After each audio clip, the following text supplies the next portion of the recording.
Guys, I think mod authors are starting to lose it. When you have a 10-year-old game with a huge modding community, you can understandably expect parts of the game to be sexualized. Not even hag ravens have dodged this fate. But what I'm about to show you is inexcusable. Can you take a wild guess what's being sexualized now? You're probably thinking, oh, is it the courier? Oh no, that's being done already. How about Talos, the mighty man who literally became a god? Someone gave him titties. Well, okay, how about that old woman in white? Already done by Project Cougar. And they did Grellag the Kind too. But Mern, what could they have possibly done now? Food. Not even fucking food is exempt from this debauchery. And it's not just a random article of food either. We're talking carrots, leeks, potatoes, bread, sweet rolls, and apples. I didn't know how a carrot could look sexy until recently, and I don't like that. I understand times have been tough lately, but you guys need to touch some grass, because if we're busting to food, the community is screwed. That being said, I'd definitely take a bite out of that ad time. Previously, Skillshare Man and Alduin were in a heated conflict, but it was so intense, it caused a dragon break. Skillshare Man was then transported back in time to the first era. Where am I? Oh, what will I do, K9? I'll never become a tonal architect at this rate. My skills, they aren't up to par. Don't you worry now, you'll get there one day. I doubt it. But thank you, K9. Sounds like you need Skillshare. Hey, who are you? How did you break it? Skillshare is the best online learning platform, with thousands of courses and classes to help you learn and explore all kinds of skills. Yeah, that, K9? I could use this to develop my skills. That's so great. I've been watching Dmitry Belachenko's class on making music in FL Studio 20, and it's helped me make my latest song. Oh, that might come in handy for my next project. But access to such a platform surely mustn't come cheap, I assume. Oh, don't you worry. Skillshare is very affordable. But the first 1,000 people to sign up and use my link will get a 1-month free trial. I'll finally become a tonal architect like Uncle Yagrum. Yay! So click the link in the description to sign up for Skillshare and improve your skills today. So I'm sure we can all agree Skyrim's Vampire Lord character model is absolutely disgusting. I mean, what even is that? I literally look like the offspring of Morbius and a mole rat. But fret not, PS Boss is here to save the day. If that name rings any bells, you should be scared. Very scared.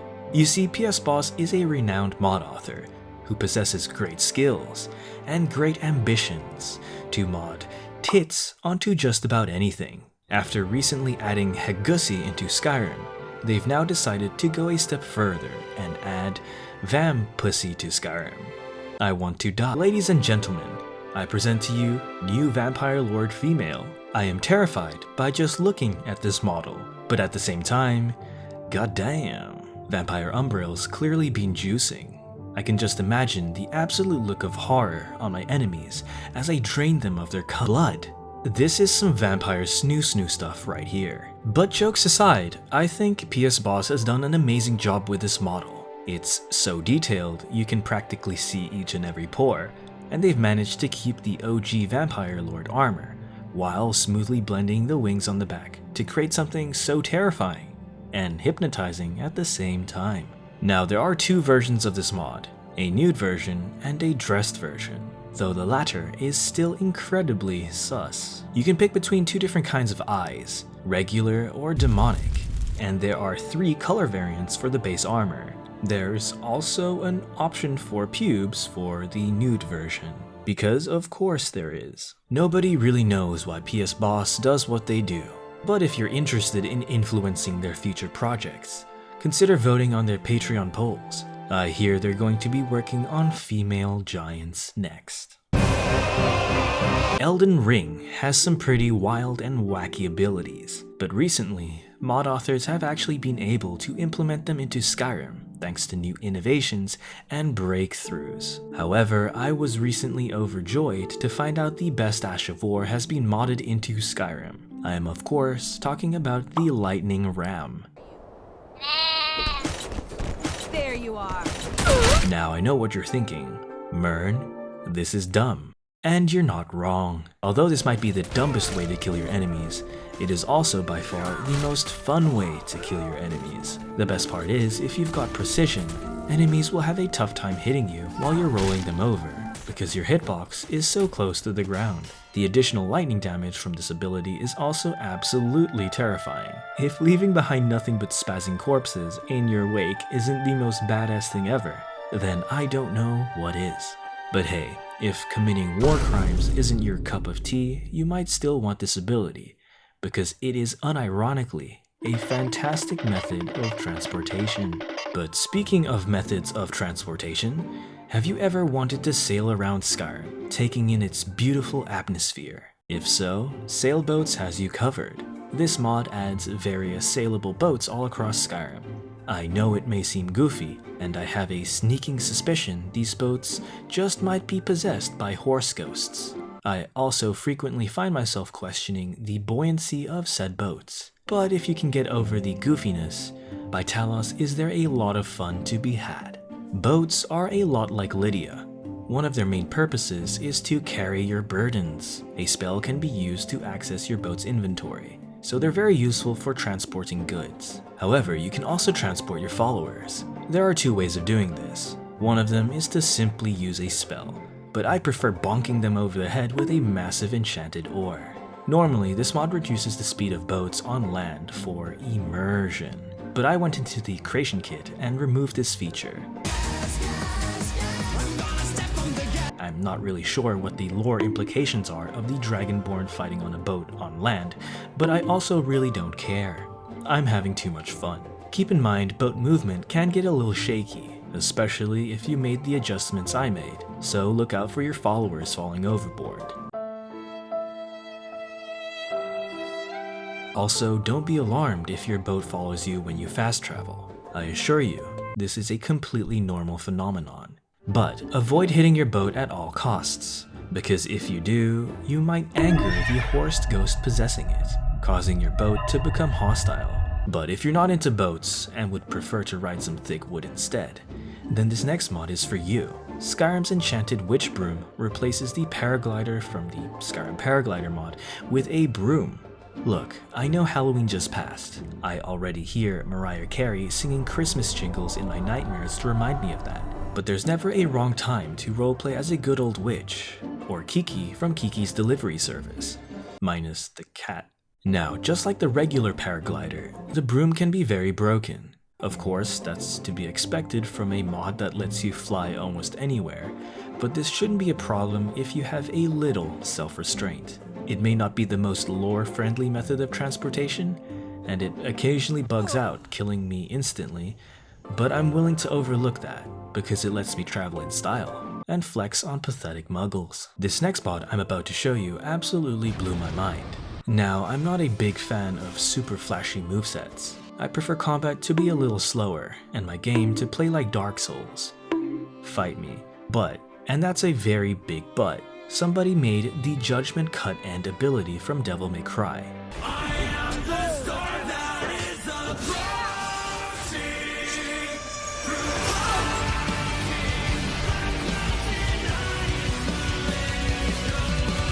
Now you might be thinking, what the fuck did I just watch? Let me explain. I've been observing the Skyrim animation community this past year like a zoologist studying a pack of intelligent primates.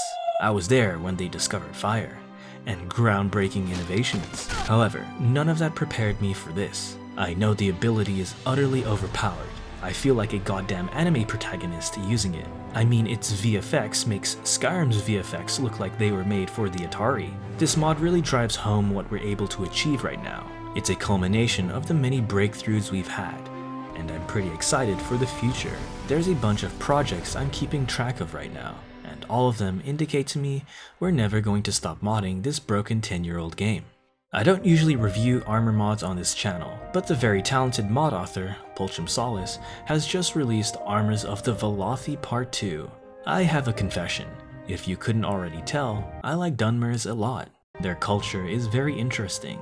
their homeland, an alien mushroom volcano island, and their history. Well, let's not get into that. But in short, the Dunmer are probably one of the best races to roleplay in the Elder Scrolls, given the amount of lore they have, and with the armors of the Velothi Pt.II adding in 9 new exquisite armor sets and 7 weapons to the game, there's a lot of potential for roleplaying here. You can roleplay as an Endoral Priest, a Redoran Warrior, an Ashlander, a Telvanni Sorcerer, a Kamoratong Thug, a Morangtong Assassin, a Humble Merchant, and a member of House Dress. These sets are really well done.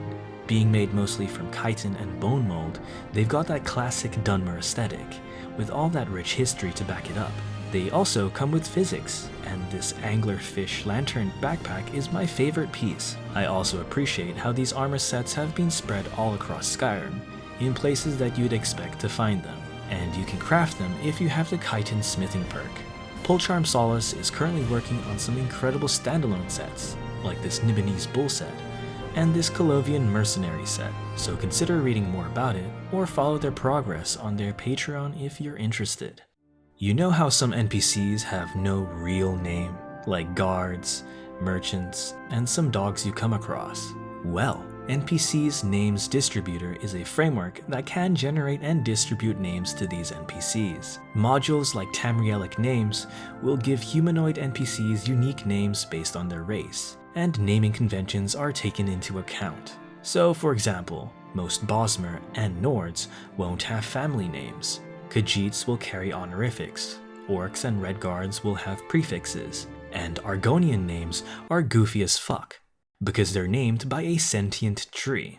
Additional modules can be installed to give Reachmen, Ashlanders, Dova, or Daedra unique names too. And for the immersion whores out there, you can even enable name obscurity, so you'll first need to talk to NPCs to reveal their name. And that concludes the video. Leave a like and subscribe if you enjoyed the content. Grab some merch, and consider supporting the channel on Patreon. My amazing patrons help make it possible for me to keep producing the content you're watching, while I also study at uni. Take care, lads and lasses, and I'll see you next time. Don't you worry now, you'll get there one day.